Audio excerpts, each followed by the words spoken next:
Greetings, my dear friends, and welcome to yet another Reading Epic Threads show. I'm your host, Patrick Gunnels, joining you from Houston, Texas, this June 12th, 2023 at 3:07 p.m. Central Daylight Time. And my guest today needs no introduction, Dave Weiss, Flat Earth Dave. Thank you so much for joining me today, and I'm looking forward to continuing our conversation from last week. Thanks, Patrick. Glad to be back. What have you been up to this past week? How have you been getting on? Just spreading the message? Spreading the message. Been doing a lot of interviews. Had some very interesting ones that you could find on my recent playlist. Couple people that think flat Earth is dumb. I mean, it is. Those are the most fun. Not that you're not fun, trust me. But I had this guy on that literally. It was just unbelievable. You have to watch it. I can't describe it. It's You can find it on my playlist, on my recent interviews playlist, found at flatearthdave.com.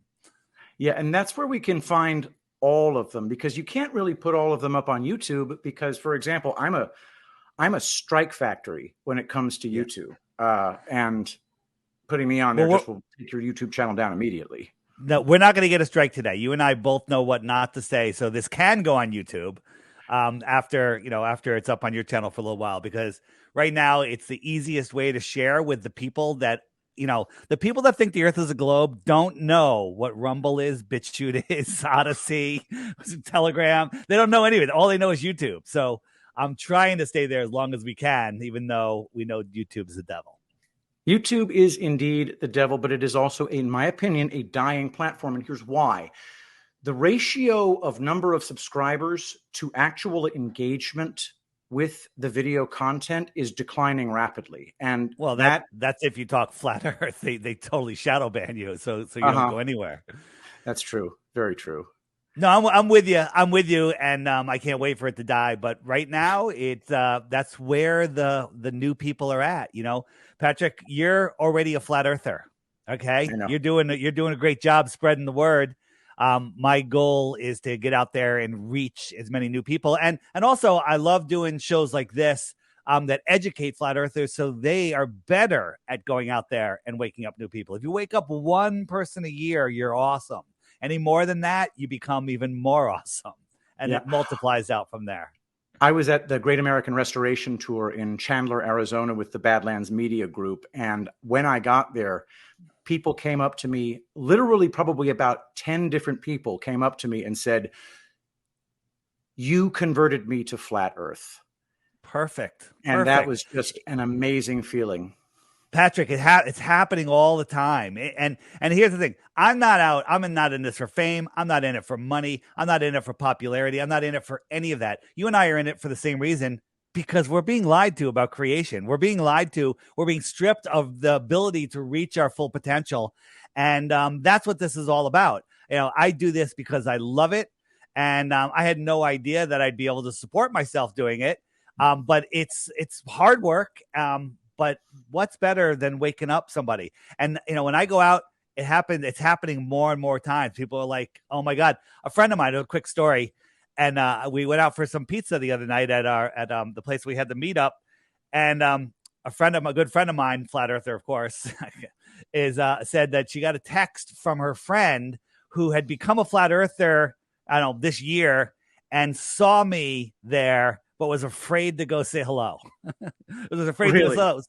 So there's people like it's happening all the time. When I was in Mexico this winter, I was recognized by 10 different people from Germany, from Sweden, from the UK, people from all over the place. They're like, yo, flat Earth. And so it's happening now. Maybe that's why the world's going so crazy right now, because they're trying to stop it, but I don't think they can. It is when you're not famous, but you're famous enough to get recognized here and there. It is the best thing in the world to have listeners come up and say hello to you. Well, it's just absolutely. So anyone that, if you ever see any of us, say hello, come say hello. Yeah. We're not afraid. And the other thing is, the reason it feels good is like, okay, I am making a difference. Okay. And when I hear stories of people like, I was depressed, I was on drugs, I was lonely, I was miserable, I was bored, I and then I found flat Earth and now everything has changed. Yeah, that's what flat Earth does to you. I mean, people become depressed, miserable, at discord with themselves because their soul knows the truth, but their mind is captured by the matrix. And once you unlock that, once you unplug from the matrix, which is the heliocentric system, you free your mind, and it is incredibly uplifting. It's amazing. It really is. So what I did recently when ChatGPT came out was I started arguing with it about the flat Earth. And I've gotten pretty good at identifying logical fallacies as a result of, well, flat Earth.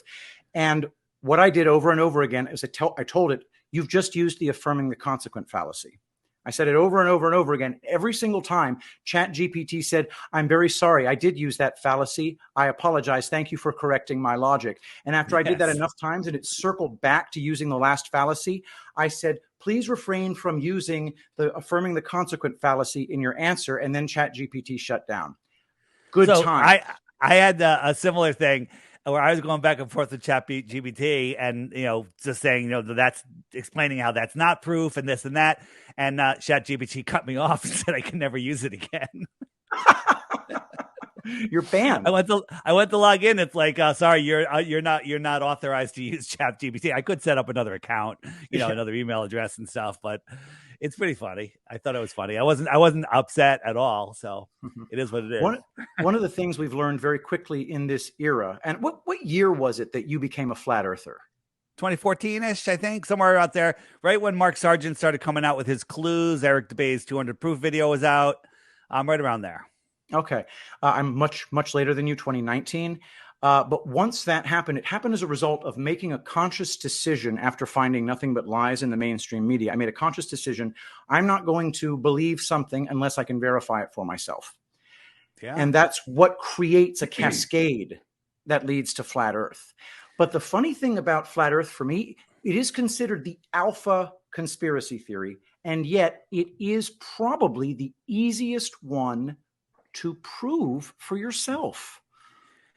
I think it was Eddie Bravo or Sean Hibbler that said when they realized the Earth was flat, or maybe it was someone else, I think it was one of them, but they said that when I realized the Earth was flat, I was kind of depressed, thinking that I'll never have my mind blown that hard again. Right? That's an interesting way to look at it. But I don't think flat Earth is the biggest mind blower of all. It is the connection to the other big mind blowers that you can't have without the Earth being flat stationary topographical plane. And when you start seeing these other things, giants and giant trees and all sorts of stuff, the rabbit hole is endless. And there's never a day where I don't have my mind blown. Never a single day. Endless.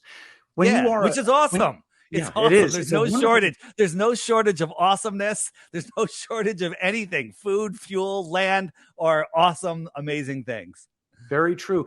One thing you have beaten out of you in the traditional schooling system is a thirst to explore new things, because you are told over and over again that everything's already been discovered.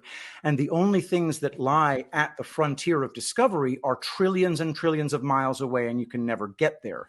And then you find out it's all lies and that the world is open to all sorts of discovery just outside your back door. Yes. Amazing. So, like the Truman Show, you're talking about the scene where Truman goes, I want to be an explorer like the Great Magellan. And the teacher pulls down the Mercator map, goes, oh, everything's been discovered. There's nothing else to discover. And that's what they've done to us. They've locked us in a prison for our minds. I was on a show called Badlands Daily this morning, and my co-host, Globe Earther, pointed me in the direction of an alien invasion video that's just recently been posted by a guy who said, he's wearing a Simpsons shirt when he tells the story. And he says, I saw this alien. He looked very, very tall. He was skinny. And then there were these grainy videos that cut out. There was police dash cam footage or some kind of footage that got cut off. And I simply said, we're not getting visitors from the sky. There's no way that that's happening because the sky isn't a vacuum, but there could be visitors from elsewhere. So I was trying to explain to another globe earther, flat earthers don't have to say there's no such thing as aliens. And this graphic you're showing right now is absolutely key. Yeah. So, I'm not just so we're not claiming that there's more land beyond Antarctica. I'd bet my life on it, right? But we want the right to explore out there. But the thing is, they were talking about more land beyond Antarctica from, as early from forever, but there's proof of it in the 1800s when about the Iron Republic. So they're talking about more land about Antarctica, and there's an advanced civilization there with technology, flat screens, floating cars, a whole different form of government, well thought out fantasy, if that's what it was. But more land beyond Antarctica, whether it's true or not, they're talking about more land beyond Antarctica. So once you get that through your head, you'll it's scientifically possible versus the scientifically impossible outer space. People that want to believe in aliens, they say, okay, where do they come from? Planets that are going around other stars? Yes. These stars that are, ridiculous light years away, impossible to even imagine what they are. And I say, well, what if it was coming from the closest star, which is 4.5 light years away, 25 trillion miles. If we can go 100,000 miles an hour, which you can't even fathom what 10,000 miles an hour is, 100,000 miles an hour, it would take you 28,000 years to get there. Okay. 28,000 years. Patrick, I think you and I are on the same page that in our world, the earth hasn't been here that long. Okay. I don't think so. I definitely don't think so either. That's another one of the things. You find out everything's freaking fake. For example, if you actually look into the methods in carbon dating, it's ridiculous. It's voodoo. Yeah. And you were talking a second ago about, the footage they showed you of the alien. It's always like the worst footage. Here's James Webb, right? James Webb Telescope taking a picture of 4.6 billion light years. Okay. Your brain can't process what a light year is, let alone a billion light years, but 4.6 billion light years. Okay. And it takes this perfect high res picture. And then at one of the Bang Bang events, a security camera 10 feet away on Earth with good lighting can't get a good picture, right? I think this little spot on his face is in a galaxy, actually. Okay. If you look at it carefully, you can see a galaxy, and there's a supernova happening at the edge of it. And you can tell it's kind of red shifting. So it's moving away. I mean, it's so stupid. Well, the way I refer to astronomy is it's relatively well-paid people staring up at the sky and telling stories about it. It's cartoons for adults and children. Mm-hmm. Absolutely. Cartoons for adults and children. Early on in the 2017 period, maybe 2018, there were stories all throughout the mainstream media talking about the recent discovery by scientists of a real live black hole. And they even showed a picture of what showed them that there was a real live black hole. And then I asked the simple question, what was it about this that made them know that this was a black hole? And there was never an answer, ever. And it made me think, maybe they're just making fun of us, because if they don't even bother to explain it in any way, maybe it's our fault for believing them, and that's how they look at it.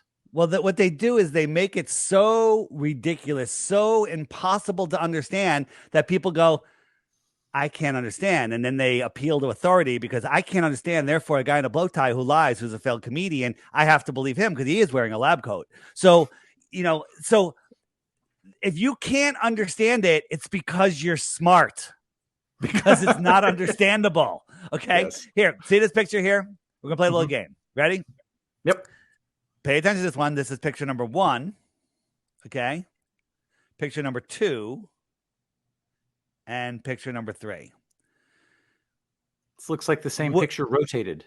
Well, no, different picture. So you got this picture. Okay. You got this picture. Okay. And where'd it go? And you got where'd it go? You got sorry. So you had those two, and then you have this one. Which ones were real James Webb pictures, and which ones did I create on the Canva app for the free trial I had on my phone? The free trial, and you did it on your phone. There is literally no way to guess, but I'm going to guess that this is the one you did on your phone because I have a 1/3 chance. You're wrong. That's the only one that's by them. The other ones, the other ones are done on by me with the Canva app. And here's the thing: I could save NASA. NASA paid how many hundreds of billions of dollars for this telescope? I got the app for free for a 2-week trial, and then I got rid of it, so I didn't even pay anything. So I got it for zero. Here, do you think that there's any kind of a like a Donnybrook moment or a watershed moment when the flat Earth stuff's going to become way, way more mainstream? I think it's happening right now. I think Yeah. that people are going to come out.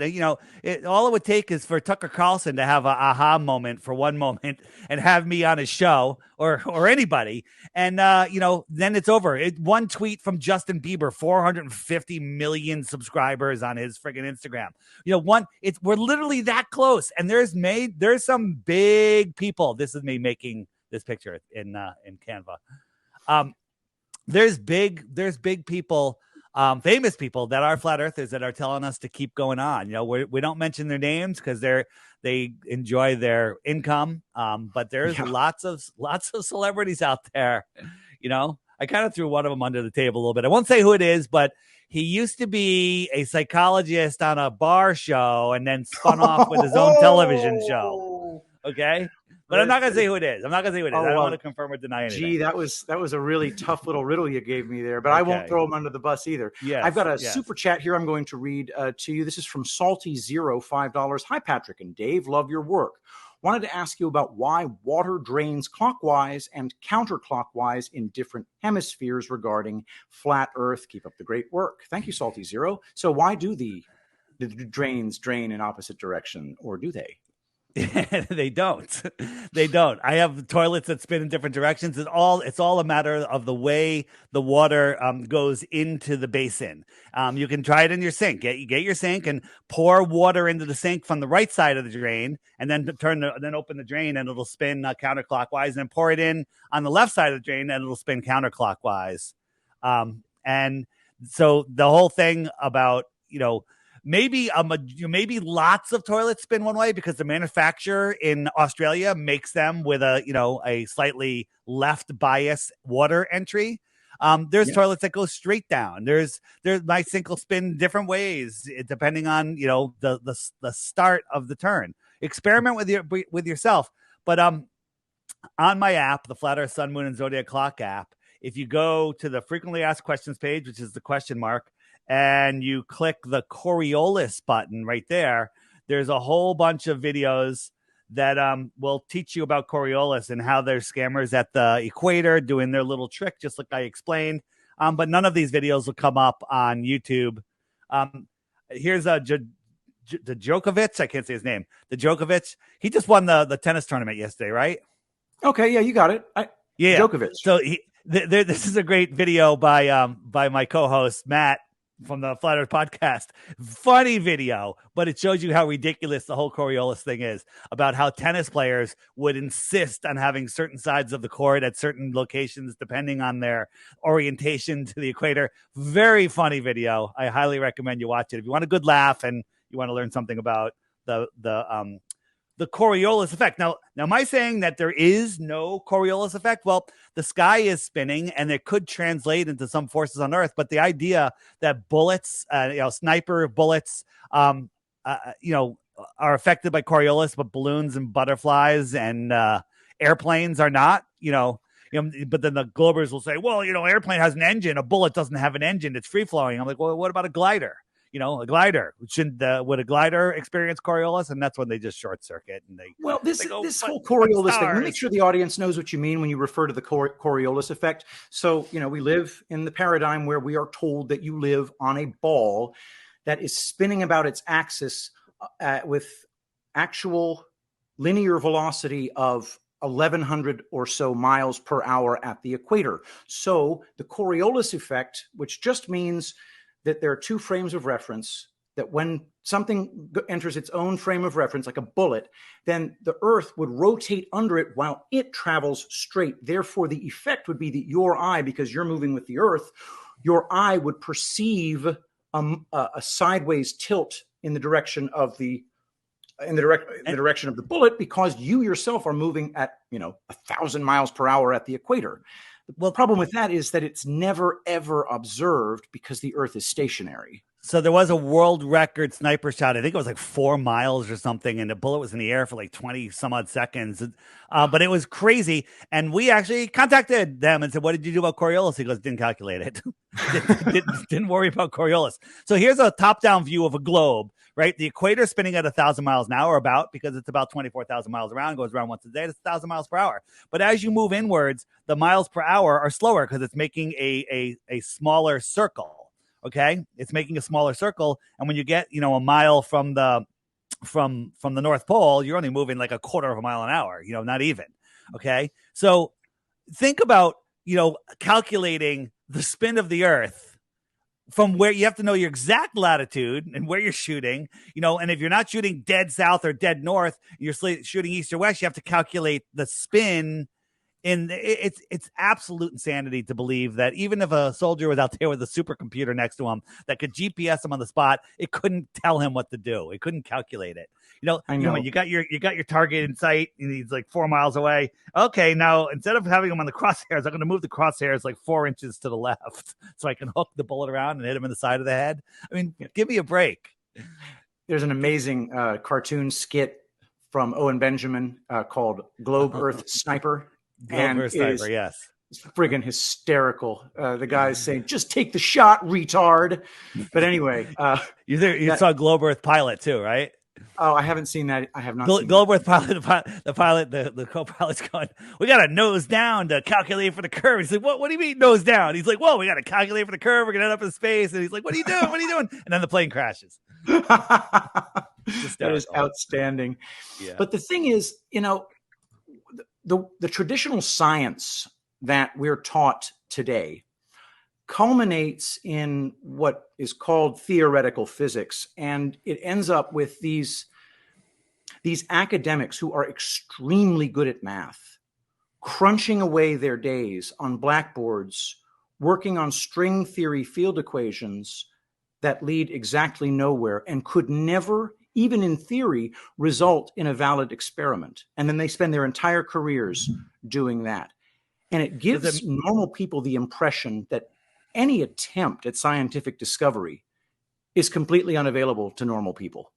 And that's an Michio Kaku that said in the world of theoretical physics that never has it ever once predicted anything, and it's off by a factor of 10 to the 200th power, 120th power, something like that. 10 to 120 zeros. You can't calculate what 10 to 15 zeros are, let alone 120. Okay. Yeah, I mean, it's off so far that it's not even a real number. When they use these 10 to the high numbers, think of this: 1 trillion seconds is 31,000 years. A trillion is 1,000 million billion. That's 9, 10 zeros. Is that all a trillion is? A trillion is 10 to the 12th. 10 to the 12th. So 10 to the 12th power is a trillion. Okay. Mm-hmm. A trillion seconds is 31,000 years. Tell me how many years 10 to the 25th power is. Okay. It's ridiculous. It's so stupid. It's numbers that make you short circuit and go, I can't figure it out. I got to trust the guy in a bow tie who has a lab coat, and the other, Neil deGrasse Tyson. It's a constant acceptance of appeal to authority. There's a great question that Globers often ask that I don't think that I've ever really come up with the way to break through the programming answer. And that is, why is it, and this is how the question begins, if the Earth is flat, then why is it that the stars rotate in one direction in the so-called northern hemisphere and the other direction in the so-called southern hemisphere? How do you explain that to somebody who's trapped in the heliocentric paradigm? So picture this, okay? I'm in North America. I'm in Connecticut. That's where I am. And all of my stars rise on my left-hand side, rise in the east and set in the west, okay? So if I'm looking at my North Pole, okay, looking at my north, the stars are coming from my right side and going over my head to my left side. They rise due to perspective, and then they set due to perspective, right? And then closer to if I'm looking at the North Pole, they're going around North Pole. So so in the flat Earth model, all the stars are circling around the North Pole. So if I'm looking at the north, they're coming from my right shoulder and going to my left shoulder. If I look south, so I'm in the South Pole. I'm sorry. if I'm standing here in the north and I'm looking to the north, right? We could look at the clock here. So the stars are going to come from my right and go over to the circle to my left. Now, if I'm in the south and I look at the South Pole, the alleged South Pole, I have to turn around, and the stars are going to come from my left shoulder and go over my right shoulder. So they're going the opposite direction there, but they're still rising in the east, setting in the west.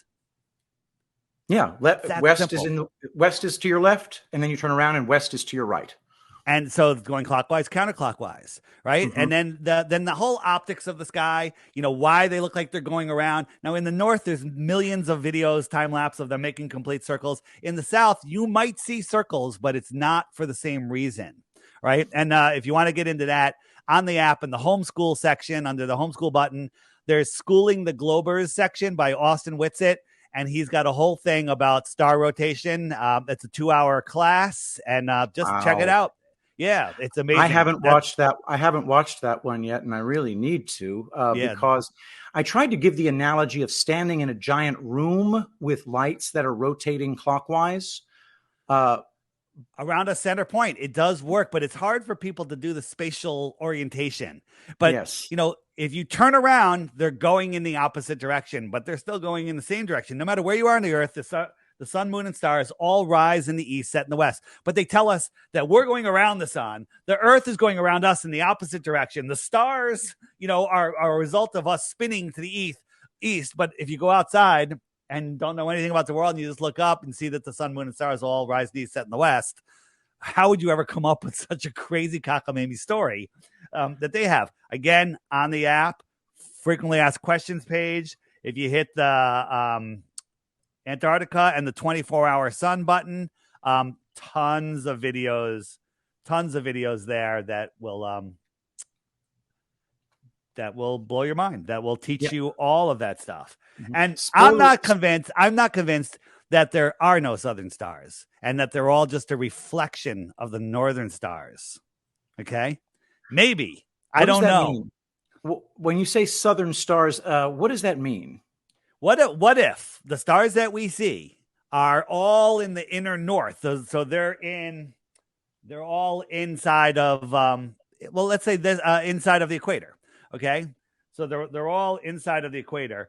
And then they're literally reflecting off the dome, and we're seeing them in the south.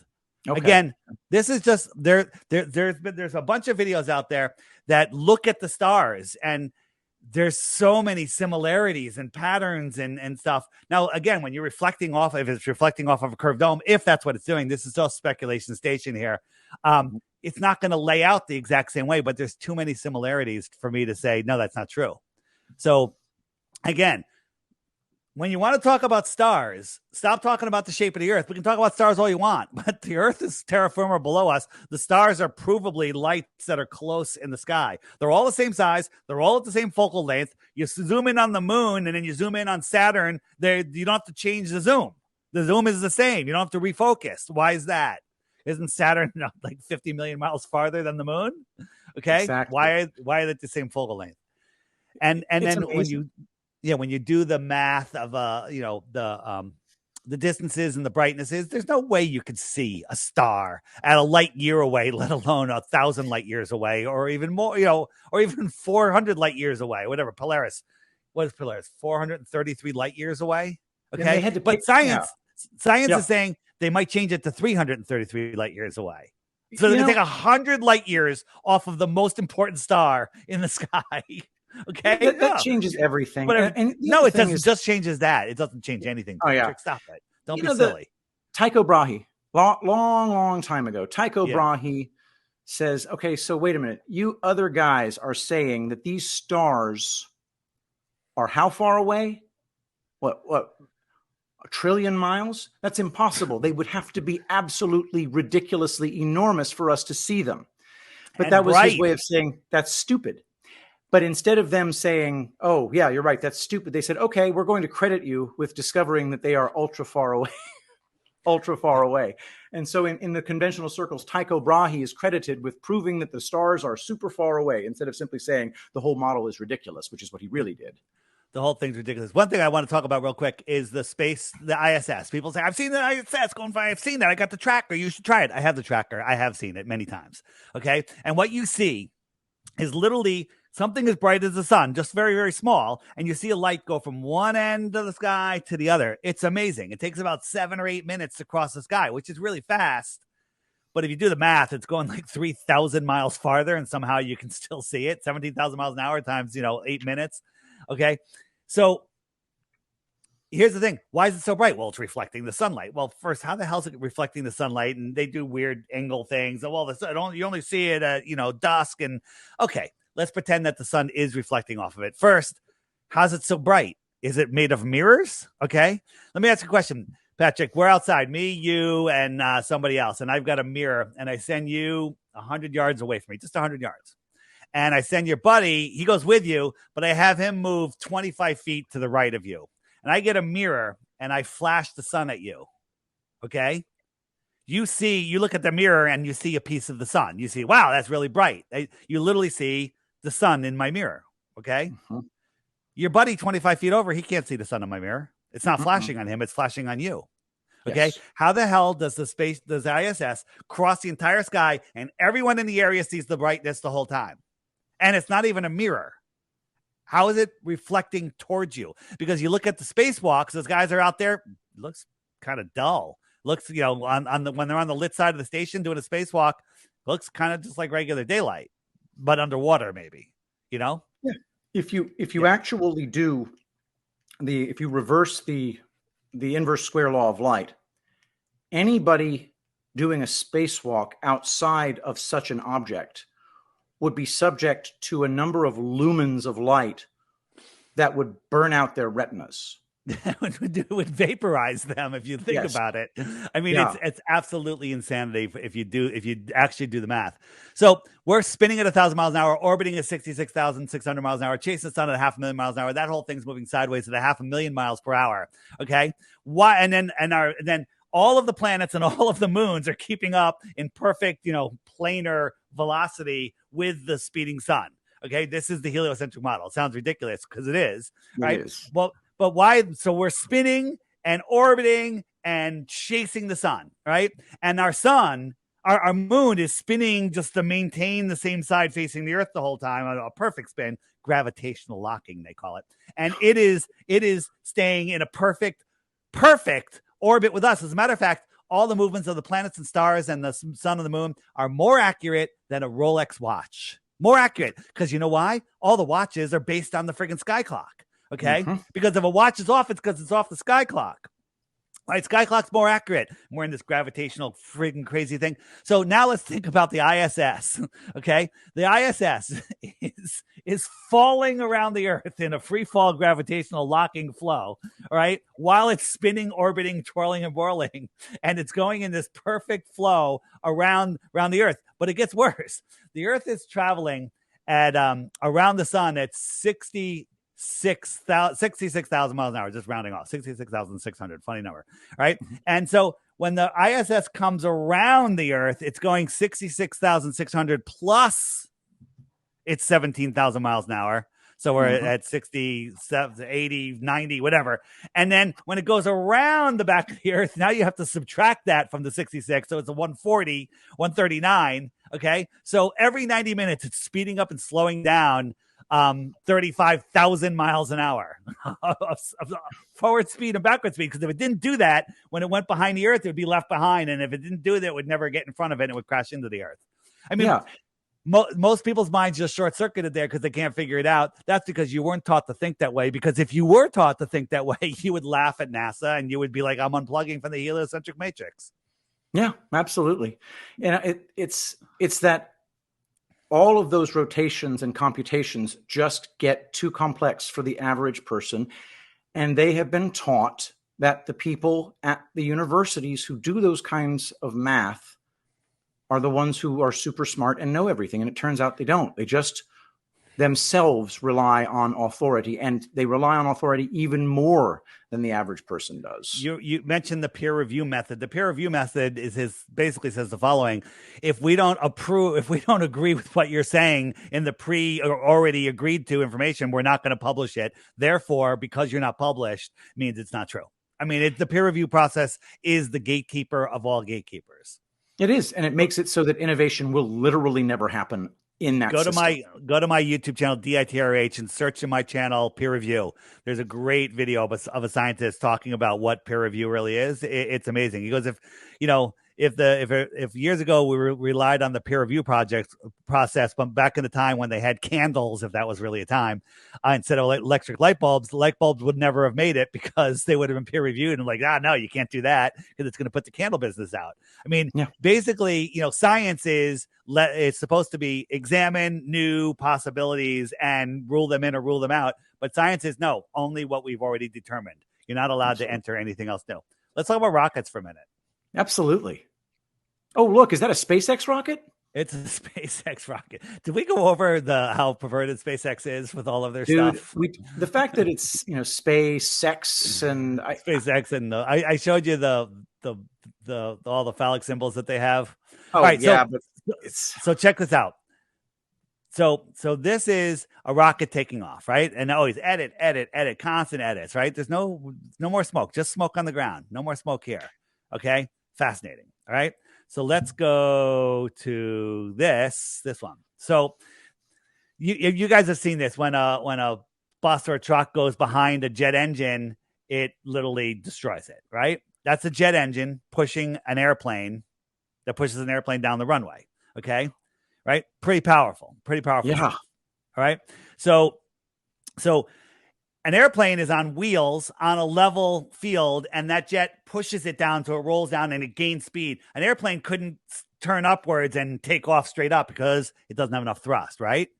Right. Doesn't have enough thrust. I mean, if you could stand an airplane up on its tail and they rev the engines, would it go up in the air? No, it wouldn't, right? Because it needs the lift of the wings. But a rocket's different. A rocket is pure thrust. So one could agree that the thrust of a rocket is how many more times powerful than the thrust of that engine that wasn't even pushing the plane, the empty plane down the runway? Okay, I don't know, 1,000,000 times stronger. Let's say you have to know the weight. You have to know the weight of the rocket, but it is so many times stronger. Okay, so first, the rocket's filled with liquid fuel. The plane is hollow. Okay, all right. So that's what they say. That's what they say, at least. Okay. So you have this thrust. And now I say the thrust would destroy everything on the ground. And actually, they listened to us because one of the recent launches, it blew a hole in the ground, right? And it destroyed the part of the land because they're listening to us, right? Why doesn't it happen every time? All right. Yeah. So let's analyze this launch a little bit. So this is going up, right? And it goes up and you got all this smoke. Okay. You got all this smoke. See all this smoke down here? How come the thrust of this thing isn't obliterating everything? That smoke should be out here. It should just be completely blasted away. It should, because that thrust lifting that thing up, it's compounding superheated thrust. It should just obliterate this smoke. Let's take a closer look. What's going on with the smoke? Is it being affected by this? This massive thrust is putting thousands of miles an hour of heated thrust down there. And this, it's acting like it's just drifting in a summer breeze. It's just moving. There's zero energy coming down. Where's the lift on that rocket coming from? How come it isn't obliterating this? Because this isn't real. It's not a rocket. Real. What about all the witnesses that saw it? What witnesses? Okay. Right. Now, sometimes they have people 10, 12 miles away. So freaking, and there's a row of trees in between them, and they launch something. And I say it's a helium, something filled with helium, and then it goes out into the Bermuda Triangle, and it crashes, and nobody's out there. But if somebody sneaked into the restricted area and did see something incriminating, oh well, there's just another victim of the Bermuda Triangle that shouldn't have been in there in the first place. Okay, and that's scary as hell because they splash down these rockets, or they're not really rockets, they're balloons. They splash them down in the Bermuda Triangle, right? Yeah. Yeah. They splash them down in the Bermuda Triangle. Yeah. And nobody's there. Nobody cares. It's it's ridiculous. And anyone that believes Elon Musk is our savior and stuff, he's faking rocket launches. Okay, again, the Star Hopper. Where's the thrust? What's going on with the smoke? Watch, it's going to drift over the smoke, and there's no disturbance whatsoever. None. Right? No disturbance. This little flame is holding this thing up in the air. Okay, it's absolute insanity for people to believe that this stuff is real. Okay. Yeah, and if you look at actual real rockets, ones that you can get yourself, a real rocket uses an explosion to go straight up, and it goes it just blink of an eye fast. These rockets are drifting up into the air. That's not how a rocket moves. Right. So there's different rockets. There's ones that move really slow and leave a smoke trail the whole way, like the space shuttle. That is a balloon actually going up with a little bit of propulsion. It's filled with helium, right? When you see something like this is just a camera trick. I don't know if anyone saw it live. And if there was something live, they saw something different than what they're showing us, right? So this was just the other day, okay? And this thing's going up to space, 2-stage rocket, right? And so they always show this nice close shot. Amazing. Wow, really good. Let's fast forward a little bit. So it goes up, and we see this flame. So think about this flame. If you had a torch or something, and you're holding out your car on the highway about 50 miles an hour, kind of look pretty close to that, I'm guessing. Okay, I don't think this thing's going 100 miles an hour, if you ask me. Whatever this thing is, okay. I think it's going super slow. So then all of a sudden, they always show you this little side shot of Earth. Always beautiful. Look at the curve. It's so amazing. It's so amazing. So then we go, and the second stage, let's go. And so now we have this. Now, these grid fins, okay, mind you, at 40,000 feet, there's like 200, 300 mile an hour winds up there. There's different crosswinds at different levels and stuff, right? This thing is going to free fall and land on a raft 800 miles off the shore coast of Florida. A raft that has nobody on it, and it's going to land remotely upright on this little tiny raft. And it's only going to steer itself with these little milk crates, okay? Mm-hmm. Guiding the wind, right? Now watch over here. This is the first stage. The second stage. Look at the curved Earth. Isn't it beautiful? But they do this on purpose. Watch. They switch back and forth. When they switch to the other view, okay, they're showing you that it's not a curved Earth. It's flat. That is a straight line, okay? Sometimes it's even convex. They go back and forth. The other thing is, this thing's going thousands and thousands of miles an hour. Look, curved and then convex. And what is this tinfoil? How come it's not like, it's like a garbage bag? Hold a garbage bag out the window on the highway going 100 miles an hour. Okay, and it'll well, the normies are going to tell you that's because they're in the vacuum of space and there's no air resistance. Yeah. Really? Why is it moving a little bit? You know, okay, it's and there's no air resistance. What's pushing the rocket? What's it pushing off of? Not pushing off of air. Okay, turns out that rockets aren't able to work in a vacuum. Okay, now watch. This thing was hold on. Let's go back just a little bit. This thing is way up. Okay, we just got rid of the curve of the Earth. The clouds are way down there. If you were in an airplane this high, you'd be like, what the hell are we doing so high? So this thing's falling at a very fast rate. It's just free falling. It's like 10 tons, 20,000 pounds falling. And for some reason, it falls butt first. Let's just say the butt is heavier than the top. Okay, I don't know why. All right, maybe it is. And these little fins are going to turn. Now, ignoring all the wind, ignoring seas, never ever are there rolling seas out there when they're doing a landing, right? If you ever been off the ocean, a couple hundred miles offshore, there's usually some big swells, okay? Usually, right? This thing is just falling, and then it's falling at super fast because it's just been free falling since we've been talking, and then a little flame, like a little blowtorch, and it's going to stop it. And it's going to stop it upright. A single flame. Think of a Harrier jump jet. It's got 4 things. It's got, it's balancing itself. This thing's got one little rocket, and it's going to land perfectly on a raft in the middle of the ocean. And that raft isn't even going to go poof and cast out a wave. It's just going to sit there and catch it like it's made of balsa wood. Okay. There's no weight whatsoever. Let me just jump forward a little bit. We're getting close. Coming down. Oh, they cut away. Of course they cut away. Where is it? All right. So look, they still see the curve of the Earth, right? Oh, there's a cutout. Oh, because half the time they don't even show you. Oh, it's back. Thank God. They build up the suspense. So when you do finally, here it comes. Here it comes. There, look, there the raft happens to be just underneath it. It's perfect.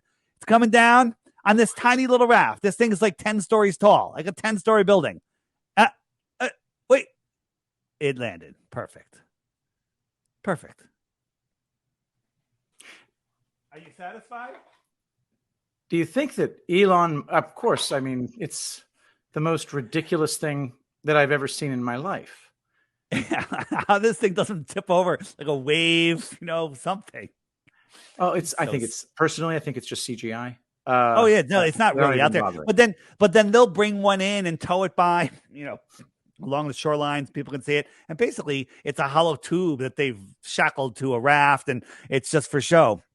Just like when they used to transport the external tank for the space shuttle, through towns. Everyone's like, "Oh, there's the external tank, and it's a metal tank," but that's not what they send up in the air. They literally send up a Macy's Day Parade balloon. Yeah, but you've got Elon Musk out there when space Tesla or Spaceman or whatever it was that he claims they sent a freaking Tesla into orbit, quote unquote. He says, it's real because it looks so fake. And I'm wondering if he has full knowledge of the fraud, or if he really is just an actor, doing what he's told. I go back and forth. He's in between. He's either a complete and total fraud, or he's an MK Ultra mind controlled fool. Has no idea. No idea. It's just that saying. That's a guy when he says, it's real because it looks so fake. That's a guy who knows it's fake. Yeah. So here's him showing the globe Earth. Okay. Now the space station, the ISS doesn't even get a view of the Earth like that, and it's at 250 miles. This is from 170 miles. They got that view of the Earth. Okay. They got that view of the Earth at 170 miles. Right. It's infuriatingly stupid. Yep. And I think that there is a certain element of, if the peasants don't figure it out from this, it's on them. Look at that. Look at that altering curve. Yeah, no kidding. Why can't they even get that? This isn't live. Why can't they just fake that well? I think they do it on purpose, right? Yes. I think they like it when we figure it out.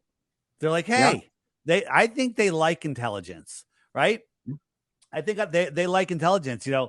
It's they look down upon sheeple. They look down upon sheeple. I always say our highest and best purpose of life is to seek maximum intellect. It is. A lot of people associate flat Earth with religious fundamentalism, but you're not a religious fundamentalist at all. No. You don't come from a religious background. And for me, I was an atheist when I came to flat Earth. And when I became a flat earther, I think I knew that there was a God, like within an hour or so, once I got to thinking about it, because this is a created system. What has been your experience talking to people about their change of outlook when it comes to the Creator?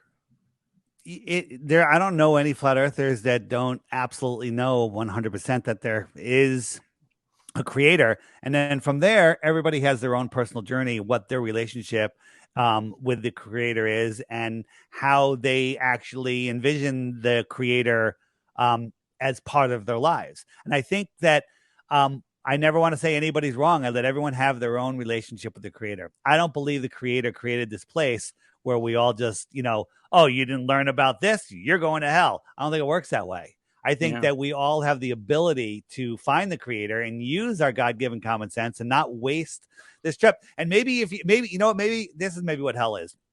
You wasted your whole life. You never found the creator, and you didn't really do anything to increase your intellect, and you never really helped anybody. You're going to hell. You're coming back. You're coming back here for round 2.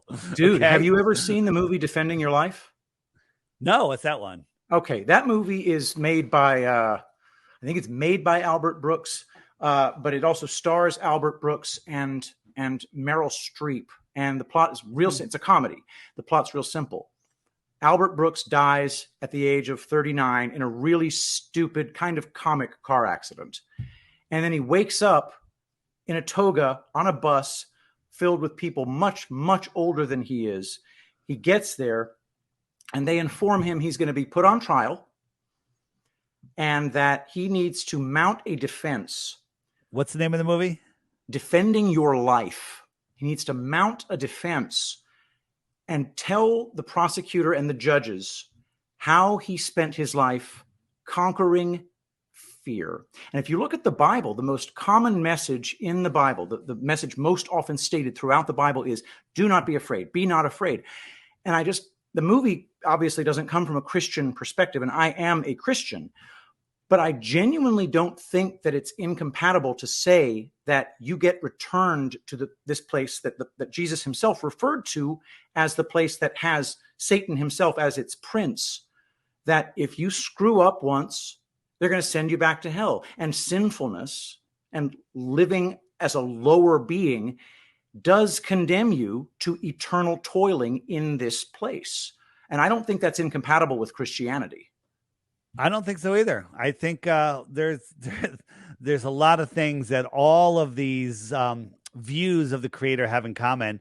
And I just think that if you obey natural law, basically share knowledge, help other people see creation, appreciate this place, and learn new things. And that's what you and I are out here doing. We're teaching people things that really matter. I think that's what it takes. And if everybody did that, if everyone focused on gaining maximum intellect, this world would be a completely different place, right? Yeah, completely different place. How are you on time? Do you have a hard stop at 4?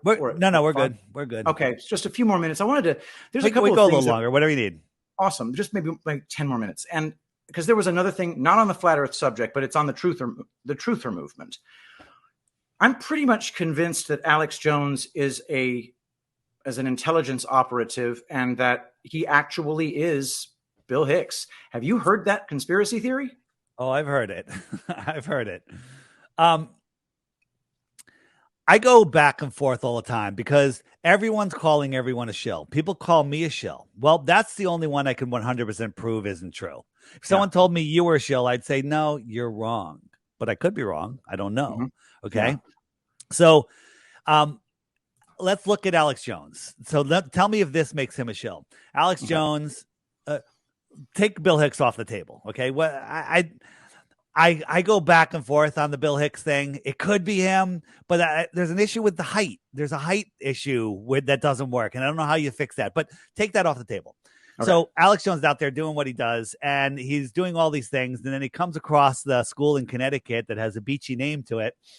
And he has the wolf guy on, and he's really exposing this. And then all of a sudden he gets a phone call that says, don't talk about it anymore. And he stops talking about it. Wolf never goes back on the show again. And then Alex has Flat Earth Dave on his show. And Dave starts talking about Flat Earth and Antarctica. And Alex is obsessed. He thinks this is wow. And Alex is trying to plan a trip to Antarctica to prove it one way or another. And then all of a sudden he gets a call. He calls a staff meeting for the entire staff. Everyone's waiting in the room for him. He walks into the room and he says, oh, and by the way, half his staff are flat earthers now after I was on. And everyone was obsessed. Greg Reese did that great piece on Antarctica. Did you guys see that? It's in the app under the Antarctica section. Fantastic. Like a mind-blowing piece that woke up tens of thousands of people. And he walks in and goes, anyone talks about flat earth again, you're fired. And he walks out of the room. Okay. Now, let's theorize that he got a phone call that said, hey, listen, Alex, don't talk about flat earth anymore, or we're going to shut everything down. Now, Alex has been right about a lot of things. They're putting astrogen in their food. It's turning the frogs gay. It's turning people gay. Okay. It's fact. Everyone laughed at him for that. It's true. Okay. It's not a conspiracy theory. Alex Jones was right about 1,000 different things. He's right about everything. He was out ahead of everyone else on these things, but he gatekept the sandy place, and he's gatekeeping flat earth. Does that make him a shill? Because he has a choice. He can continue doing what he's doing, eliminate what he's not supposed to talk about, and they allow him to keep going, or they just literally shut him down. What choice would you make? Would you be like, you know what? Alex Jones woke me up. I'd like to order 10 more Alex Joneses, please. I see what you're saying. I see what you're saying. Okay. There's a lot of people that are doing some shitty things out there. I'm sorry for swearing. You can always swear on my channel. but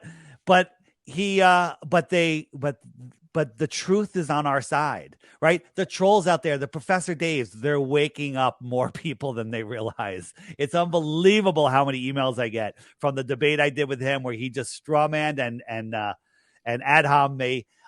They're like, I saw I'm a flat earth. I'm not a flat earther. I'm definitely a glober. But why did he, the scientist, not scientist, actually the professor, not professor, whatever, act like that? And I was like, well, thanks for asking. And it gives me the opportunity to give them what I call my my crash course playlist. And I was like, here, just watch the first 3 videos in this. And then they emailed me back a couple days later going, holy crap, I watched the whole list.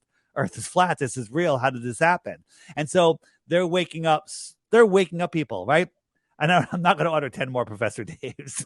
Oh my God. I'm not going to do that. But so I think Alex has done more good than bad. Alex Jones has made a lot of things embarrassing. He's made a fool of himself many times, but he woke me up and he woke a lot of other big names up. Okay. And then we moved away from him.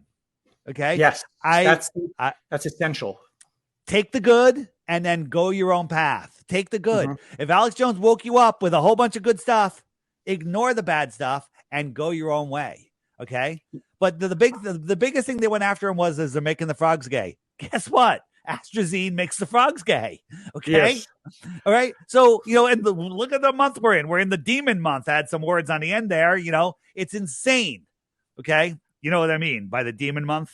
I don't. What is you mean? If you take the name of this special month that we have, put it all together, the word demon is right in the middle. Pride month. Oh, the word demon. PRIDEMONT. Wow. The DEMONTH. I don't know what to say about that.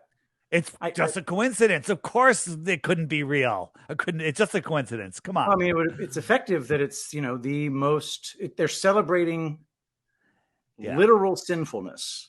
Yeah. So it does make sense. And again, here's the thing. If you're a person that has been affected by the propaganda and the chemical castration that's been going on with Astrazine and everything else, and you're gay, we don't hate you. No, we don't. We don't hate you at all. Okay. But this whole agenda pushing it out there, and what's going on, it's insane. It's absolutely insane. And it's literally to break up the family. This is all about depopulation. The wildfires, I'm calling BS on that.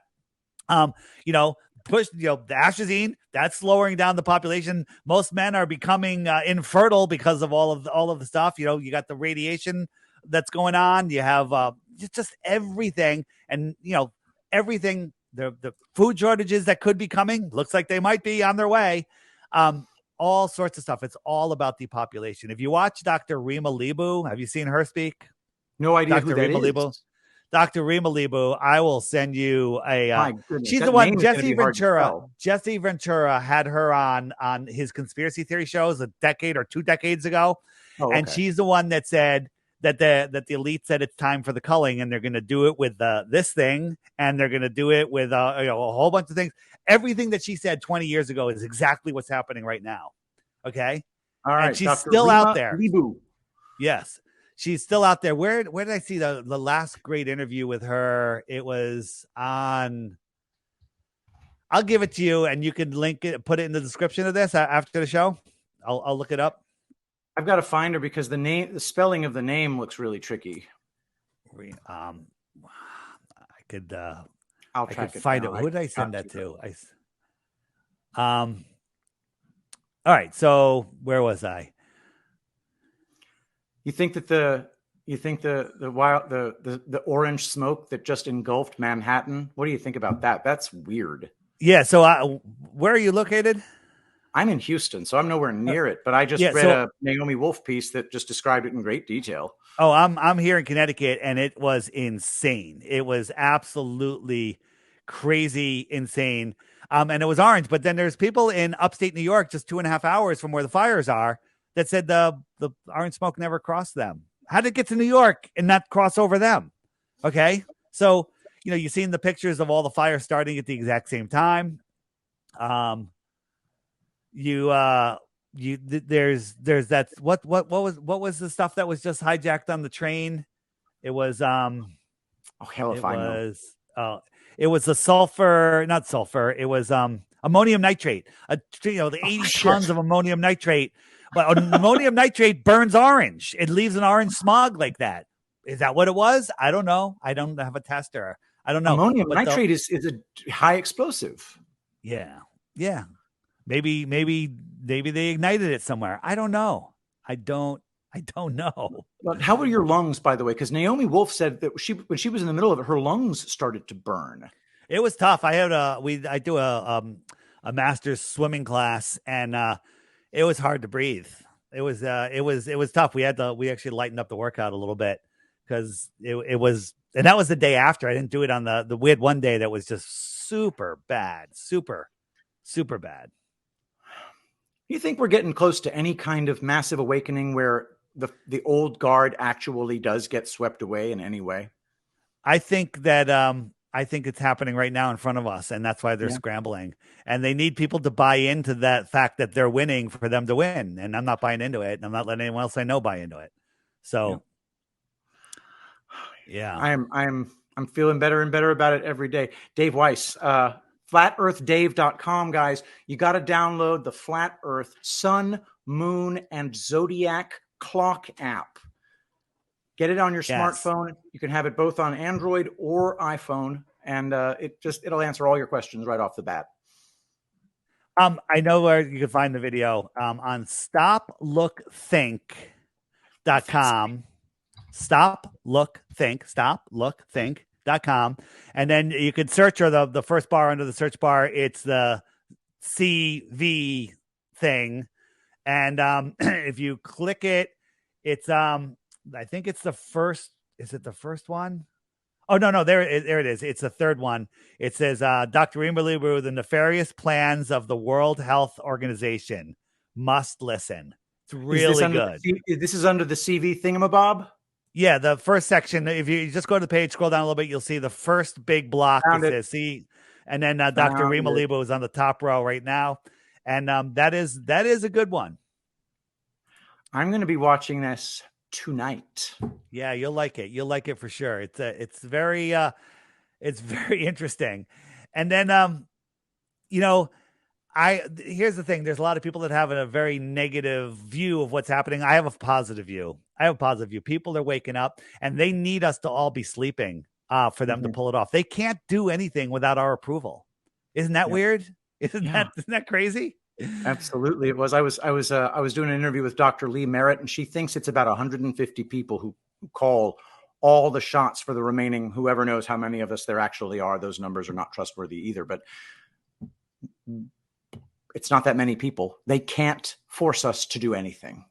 No, they can't. And we have to agree. And once people understand that, and there's so many resources for it, on the app, if you go to the homeschooling section, there's all sorts of stuff. I highly recommend people become subscribers to Crow 777 Radio, 2 R's in the word Crow. Link is in the homeschool section. Listen to that. Don't send your kids to college, by the way. Have them go to Crow University. It costs $8 a month. Okay. So send your kids with a bunch of their friends, get them a house on the Cape somewhere, somewhere beautiful, and where they can go and ride bikes and garden and go kite surfing, and have them listen to one Crow episode each day, 5 days a week. Okay. And at the end of each week, maybe have a group discussion. I don't know. Though they're going to want to talk about it. And at the end of a month, they're going to be smarter than any college graduate.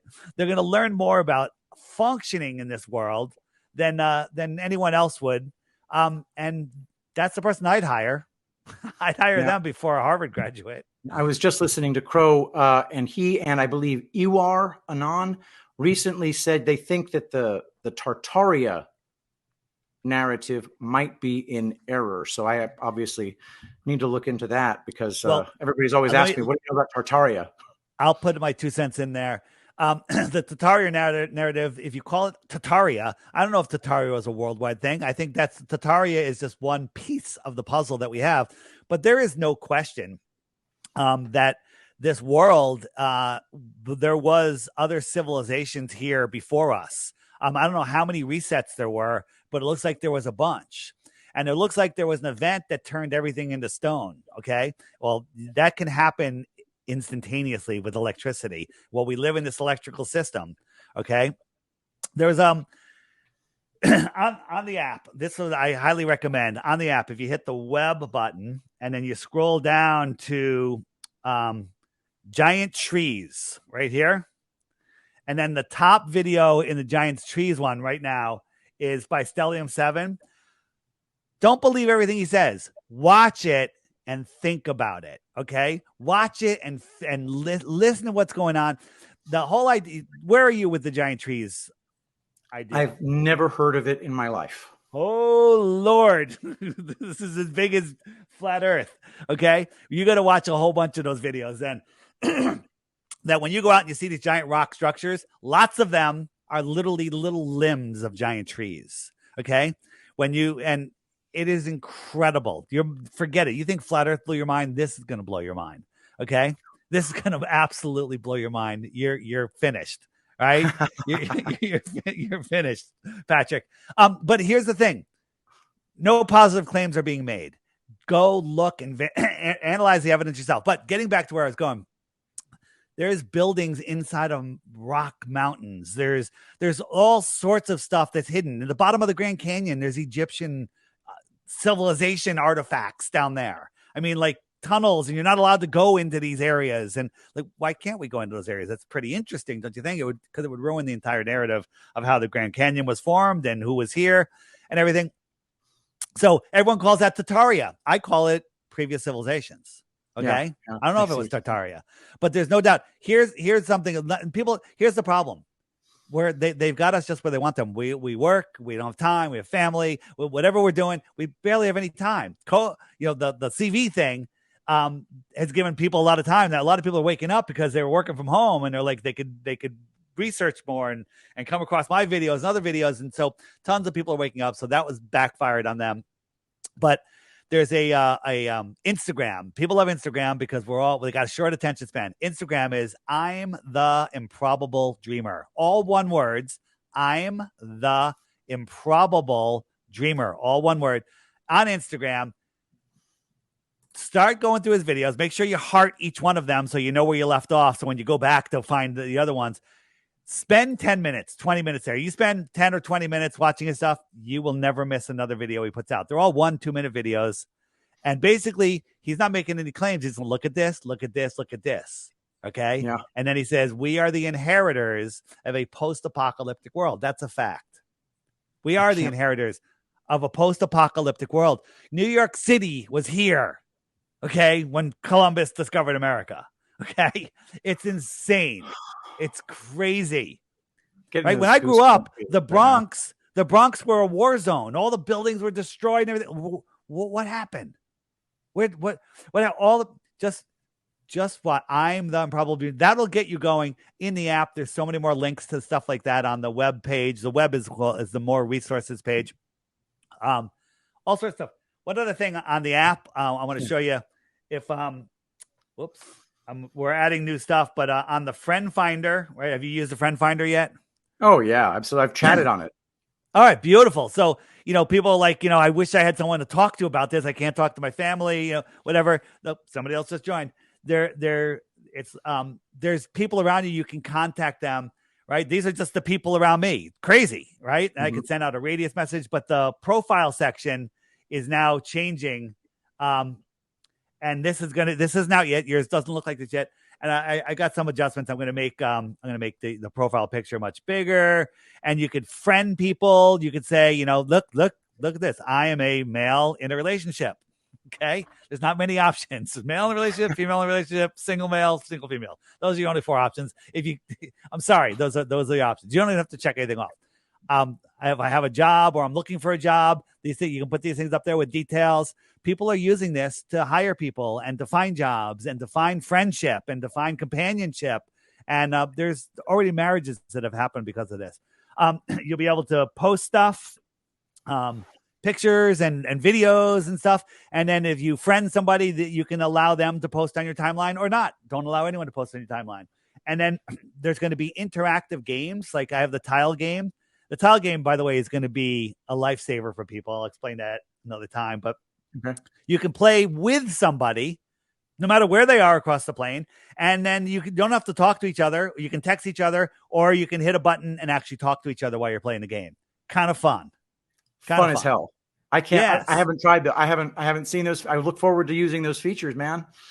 Yeah. Hey, it's a blast. And all of my stuff, flatearthdave.com. Go ahead. Don't forget, all of that stuff is at flatearthdave.com. And furthermore, don't forget, for the best lotion in the world, made by my sister Barbara at her home in Spring, Texas, composed only of food-grade plant oils, no preservatives, no water, no drying agents of any kind, from ingredients right here in the United States. Go to www.angelpaste.com. That's www.angelpaste.com. Stop letting Big Pharma poison you. Put only the good stuff on your skin. Dave, I can't wait to get into all these things you pointed us to. On that note, another huge conspiracy now that we're in our northern summer. Sunblock and sunglasses are the worst thing you can do. They give you cancer. The opposite, okay? Right? I want to get two people. I wish I could. You need identical twins, right? If someone can do this experiment, you got identical twins and you're both pasty white, right? And you go down to the tropics or somewhere where it's nice and warm. One of you wear sunglasses and sunblock, and the other one don't wear anything. Maybe just put a little argan oil on your skin, okay, just to keep it nice and moist. And the one with sunblock and sunglasses will burn, okay? If you don't put sunblock on, you'll burn even faster. At least it stops you from doing that. But at least, I'd rather burn faster than put that poison on my skin and then get a slow burn afterwards. But sunglasses make you get sunburned because your body doesn't know that it's sunny and it can't protect you. It's unbelievable. It's an amazing thing. So many things we have no idea how they work. And then you just learn a few things here and there. You learn the earth is flat, and all of a sudden, everything is open to question. Patrick, I have your bottles of Blue Dot sauce in my car packed up. I just got to get it to the post office. Oh, my gosh. Did I send you my address? Yeah, I did. You did. Did I send you my address? You were supposed to send me a bottle. Each other's addresses. Yours is going out tomorrow as well. Okay. All right. Nice. Wonderful. Everybody, thank you so much for joining us. Don't forget flatearthdave.com. Download the Flat Earth, Sun, Moon, and Zodiac Clock app today. Dave, thanks again. I'm looking forward to seeing you on this show again soon. All right, man. Thanks. See ya. Take care, everyone. Bye.